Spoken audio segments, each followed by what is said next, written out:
हरे कृष्णा। ओमज्ञानतिमिरन्धस्य ज्ञानाञ्जनशलाकया चक्षुरुन्मिलितं येन तस्मै श्रीगुरवे नमः। श्रीचैतन्यमनोभीष्टं स्थापितं येन भूतले स्वयं रूपकदा मह्यं ददाति स्वपदान्तिकं। वन्देऽहं श्रीगुरु श्रीयुतः पदकमलं श्रीगुरून् वैष्णवांश्च श्रीरूपं साग्रजातां सहगणा रघुनाथान्वितं तं सजीवं साद्वैतं सावधूतं परिजनसहितं कृष्णचैतन्यदेवं श्रीराधा कृष्णपदान् सहगणा ललिता श्रीविशाखान्वितंश्च। हे कृष्णकरुणा सिन्धु दीनबन्धो जगत्पते गोपेश गोपिकान्त राधाकान्त नमोस्तुते।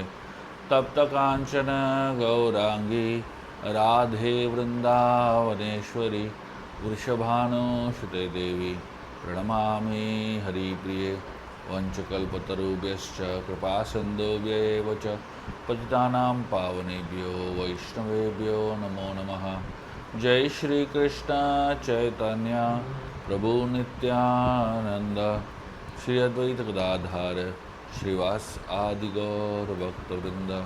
हरे कृष्णा कृष्णा कृष्णा हरे हरे, हरे रामो राम रामो हरे हरे। हरे कृष्णा। आप सभी का स्वागत है आज के मॉर्निंग प्रोग्राम में। हम विदुर नीति का जो श्रृंखला हमने शुरू किया था उसको हम जारी रखेंगे और आज हम विदुर ने धृतराष्ट्र को जो 15 लक्षण बताए थे बुद्धिमान व्यक्ति का, उसको हम उसका जो आखिरी तो हमने अभी तक 10 लक्षण देखे जो बुद्धिमान व्यक्ति के लक्षण है। आज हम 11वें लक्षण देखने वाले हैं जो विदुर धृतराष्ट्र को बताते हैं। 11वां लक्षण क्या है बुद्धिमान व्यक्ति का? विदुर बताते हैं कि जब वो बुद्धिमान व्यक्ति को कोई उकसाता है तो वो कैरिड अवे नहीं होता। जैसे उस बुद्धिमान व्यक्ति को किसी ने प्रशंसा किया तो वो एक्साइटेड नहीं होता, और किसी ने उस बुद्धिमान व्यक्ति को क्रिटिसाइज किया तो वो दुखी नहीं होता। जो बुद्धिमान व्यक्ति होता है वो प्रेज और ब्लेम और क्रिटिसिज्म से इफेक्ट नहीं होता। जिसके पास धैर्य है वो क्रिटिसिज्म को, जो अगर कोई आपको निंदा करता है उसको बहुत ही ग्रेसफुली उसको टॉलरेट करता है, और उसकी प्रशंसा होती है तो उस प्रशंसा से उसका जो अहंकार है वो बढ़ता नहीं है। तो जब व्यक्ति उस प्रशंसा और इंसल्ट इससे इफेक्ट नहीं होता, बहुत ही स्थिर हो जाता है व्यक्ति। तो अगर कोई आपको प्रेज करता है, अगर आपकी प्रशंसा कोई करता है, आपको ये नहीं सोचना चाहिए कि मैं इस प्रशंसा का लायक हूँ। बस प्रशंसा कर रहा है तो, और ये भी नहीं सोचना चाहिए कि क्या मैं इस प्रशंसा को डिजर्व करता हूँ। और अगर कोई आपकी निंदा करता है तो वो निंदा जो है आपको, आपकी जो धैर्यता है, आपकी जो पेशेंस है, उसको अस्थिर नहीं करना चाहिए। इक्वानिमिटी जो भगवान कृष्ण गीता में भी कहते हैं, तो वो स्थिरता जो है वो बहुत बड़ी शक्ति है बुद्धिमान व्यक्ति की। कोई भी व्यक्ति कोई भी बड़ा डिसीजन ले, वो एक्साइटमेंट से, गुस्से से, दुख से, इन सभी चीज़ों से जब कोई डिसीजन लेता है वो डिसीजन गलत होता है। मन को जो व्यक्ति स्थिर और बैलेंस्ड रखता है और ये सारे जो एक्सट्रीम इमोशंस है उससे इफेक्ट नहीं होता, वो व्यक्ति सही में बुद्धिमान होता है, और वो व्यक्ति जो है हमेशा स्थिर रहता है। तो ये 11वां लक्षण है बुद्धिमान व्यक्ति का। 12वां लक्षण क्या है बुद्धिमान व्यक्ति का? उसके पास एक बहुत बड़ा शक्ति है। क्या है वो? Articulate speech. मतलब वो जो भी बोलता है क्लियर बोलता है। जो भी उसने सीखा उसको समझाने का जो क्षमता है उसके पास है। बहुत सारे जो लोग होते हैं बहुत पढ़ते हैं, लेकिन वो जो पढ़ते हैं दूसरों को समझा नहीं पाते। तो मतलब बुद्धिमान व्यक्ति वो होता है जो ना कि सिर्फ पढ़ता है बट वो समझा भी सकता है। सिर्फ खुद समझता नहीं है लेकिन दूसरों को भी समझा सकता है। तो उसको कोई भी सब्जेक्ट जो उसका एक्सपर्टीज़ है उसके बारे में आप पूछो तो बहुत ही बिना हिचकिचाए, बहुत ही अच्छे तरीके से, बहुत एलोक्वेंटली उसको बता सकता है। तो ये 12वां जो है लक्षण बुद्धिमान व्यक्ति का है। 13वां लक्षण बुद्धिमान व्यक्ति का क्या है? 13वां लक्षण बहुत ही इंटरेस्टिंग है, 12वां लक्षण से कनेक्टेड है। 13वां लक्षण क्या है? 13वां लक्षण यह है कि बुद्धिमान व्यक्ति जो है बहुत ज्ञान को, बहुत सारा ज्ञान को संक्षेप में बता सकता है। अगर उसके पास 1000 पेज का ज्ञान है, पूरा एनसाइक्लोपीडिया का ज्ञान है, उसको पूछो आप एसेंस में बता सकते हो क्या? वो एक सेंटेंस में पूरा बता सकता है। जैसे श्रील प्रभुपाद को एक बार एक बीबीसी के इंटरव्यू में पूछा गया, what is the essence of Krishna consciousness? आपके पूरे मूवमेंट का एसेंस क्या है? 7 मिनट में प्रभुपाद ने पूरा एसेंस बताया कृष्ण कॉन्शियसनेस मूवमेंट का। आज भी वो 7 मिनट सुनोगे तो उसमें ऐसा एक भी शब्द नहीं है जो वेस्ट है। हर शब्द जो है तोल मोल के प्रभुपाद ने 7 मिनट में पूरे इस्कॉन का फिलॉसफी एसेंस में बता दिया। तो अगर आप वो 7 मिनट को बाय हार्ट करोगे और एज इट इज जाके प्रचार करोगे, बस हो गया, और कुछ प्रचार करने की जरूरत नहीं है, उसमें सब कुछ आ जाता है। तो इसको बुद्धिमान व्यक्ति कहते हैं। तो जो जैसे मैं एक उदाहरण देता हूँ, एक बहुत इंटरेस्टिंग कहानी है। एक बार जैमिनी ऋषि एक राजा के पास जाते हैं जिनका नाम है जन्मजय। परीक्षित महाराज के पुत्र है, उनका नाम है जन्मजय। तो जन्मजय के पास जाते हैं और जैमिनी ऋषि कहते हैं मुझे आपको बहुत ज्ञान देना है। तो जन्मजय जो है उसके पास टाइम ही नहीं है, बहुत बिजी आदमी है। तो जन्मजय जैमिनी ऋषि को भगा देता है। वो बोलता है नहीं नहीं, मेरे पास टाइम नहीं है, बिल्कुल आप निकल जाओ। तो जैमिनी ऋषि कहते हैं मुझे एटलीस्ट 1 मिनट दे दो। तो जन्मजय ने कहा ठीक है, 1 मिनट में जो समझाना है समझाओ और निकल जाओ। तो 1 मिनट में जैमिनी ऋषि ने पूरा महाभारत और पूरा रामायण का सार बताया एक श्लोक में। उन्होंने कहा 2 सबसे महान मूर्ख है इस दुनिया में, एक था रावण और दूसरा है, सो उन्होंने कहा एक था सुयोधन और दूसरा है दशानन। दशानन को कुछ भी समझ में नहीं आया, जब उसके साथ बहुत कुछ हुआ उसको समझ में नहीं आया, और सुयोधन को भी कुछ भी समझ में नहीं आया। उस दोनों बड़े मूर्ख है। तो जब ये कहा तो जन्मजय को थोड़ा सा एक संशय आया। उसने पूछा कि ये क्या कह रहे हो, दशानन सुयोधन 2 बड़े मूर्ख है, ऐसा क्या मूर्खता किया? तो जैमिनी ऋषि ने कहा जो रावण है सबसे बड़ा मूर्ख क्यों है?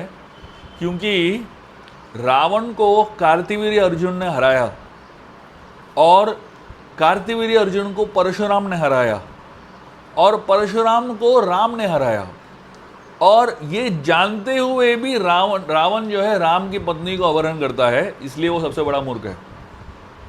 और दूसरा मूर्ख है दुर्योधन।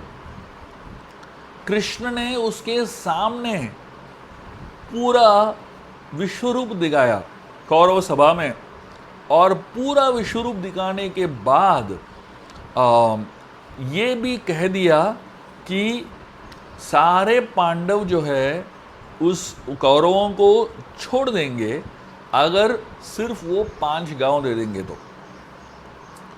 दुर्योधन ने फिर भी इतना देखने के बाद भी और इतना समझने के बाद भी फिर भी उसने कहा मैं युद्ध करूंगा, और वो मर गया।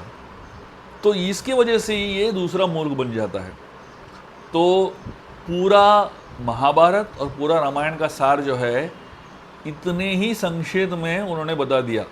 2 बड़े मूर्ख है, एक है रावण, एक है दुर्योधन, खत्म हो गया महाभारत और रामायण का कहानी खत्म। तो मतलब आप सोचिए, इतना बड़ा कॉम्प्लिकेटेड सब्जेक्ट है, उसको इतने सुंदर तरीके से और इतने एसेंस में कंप्रेस कर दिया। जो व्यक्ति होता है, जो बुद्धिमान व्यक्ति होता है, वो कॉम्प्लेक्स सब्जेक्ट को सिंपल तरीके से समझा सकता है, और जो मूर्ख व्यक्ति होता है जो सिंपल सब्जेक्ट को बहुत कॉम्प्लिकेट करके बताता है। तो ये जो है बुद्धिमान और मूर्ख के बीच में अंतर है। 14 लक्षण जो मूर्ख का है, जो बुद्धिमान व्यक्ति का है, कि वो व्यक्ति जो है जो पढ़ता है, जो किताब पढ़ता है, जो चीज़ पढ़ता है, उसको डिस्क्रिमिनेट करते हुए पढ़ता है। मतलब ऐसा नहीं कि कुछ भी पढ़े, वो ही चीज़ों को पढ़ता है जो उसके पाथ, उसका जो लक्ष्य है, उसके प्रति वो साथ दे। जो भी मिले पढ़े, वो बुद्धिमान व्यक्ति नहीं है। जिसके पास डिस्क्रिमिनेशन है, जिसके पास विवेकता है, जो सही में मेरे लिए जो उपयोगी चीज़ें हैं, शास्त्र है या जो किताब है, वो ही पढ़े, उसको बुद्धिमान व्यक्ति कहते हैं। तो मतलब आज की तारीख में तो हज़ारों लाखों किताबें हैं। तो कौन सी किताब पढ़ना चाहिए? देखो, हमारे पास हमेशा समय सीमित ही रहेगा। ऐसा नहीं कि हमारे पास असीमित समय है। जब सीमित समय है तो हमें ये ज्ञात होना चाहिए उस सीमित समय के साथ क्या पढ़ना है, क्या नहीं पढ़ना है। तो ये बुद्धिमत्ता का लक्षण है। क्योंकि जैसे ही एक किताब को पढ़े, कोई भी चीज़ को पढ़े, किताब छोड़ो, व्हाट्सएप टेक्स्ट को भी पढ़ ले, अगर वो पढ़ता है बुद्धिमान व्यक्ति, तो उसको तुरंत समझ में आता है कि ये मेरे अंडरस्टैंडिंग या ये मेरे फिलॉसफी से के विरुद्ध है। उसके बाद उसके मन में एक लाल बत्ती जलने लगता है, ये गलत है, कुछ तो गड़बड़ लग रहा है, और वो पढ़ना बंद कर देता है। तो अगर आपके पास वो कन्विक्शन है और वो अंडरस्टैंडिंग है, तो आप बुद्धिमान हो। तो अगर आप पढ़ रहे हो, कुछ भी पढ़ रहे हो और उससे इफेक्ट हो रहे हो, तो आप बुद्धिमान नहीं हो। तो आजकल तो हर चीज़ न्यूज़ बन जाता है और हर चीज़ को सर्कुलेट करने लगते हैं, और कोई भी चीज़ को पढ़ लिया हम यकीन भी करने लगते, अरे ऐसा है क्या। तो हम जितना हम यकीन करेंगे बिना समझे और बिना विवेकता का प्रमाण किए हुए, तो हम बुद्धिमान नहीं कहलाते। और जितना हम बहुत ही डिसर्न करते हुए, बहुत ही डिस्क्रिमिनेट करते हुए और बहुत चुन के पढ़ते हैं, तब जाके हम बुद्धिमान कहलाते हैं। और अंतिम लक्षण बुद्धिमान व्यक्ति का 15वां लक्षण ये है कि वो अपने बुज़ुर्गों का आदर करता है। जो उनसे बुज़ुर्ग है, बुज़ुर्ग मतलब सिर्फ एज से बुज़ुर्ग नहीं होते। 3 प्रकार के बुज़ुर्ग होते हैं। एक होता है वयोवृद्ध। वयोवृद्ध का मतलब है एज से बुज़ुर्ग, तो पहला प्रकार का बुज़ुर्ग है। और उसके पास क्या है, सबसे महत्वपूर्ण चीज़ वयोवृद्ध के पास है एक्सपीरियंस। उस एक्सपीरियंस की वजह से उनको रिस्पेक्ट करते हैं। दूसरा होता है ज्ञान वृद्ध। ज्ञान वृद्ध का मतलब क्या है, जो ज्ञान में बूढ़े हैं। अभी उम्र उनका बहुत छोटा हो सकता है, लेकिन ज्ञान में उन्होंने हज़ारों साल बिता दिया, तो वो ज्ञान में वृद्ध है, तो उसको ज्ञान वृद्ध बोलते हैं। और तीसरा है शील वृद्ध। शील वृद्ध मतलब वो कैरेक्टर में बड़े हैं।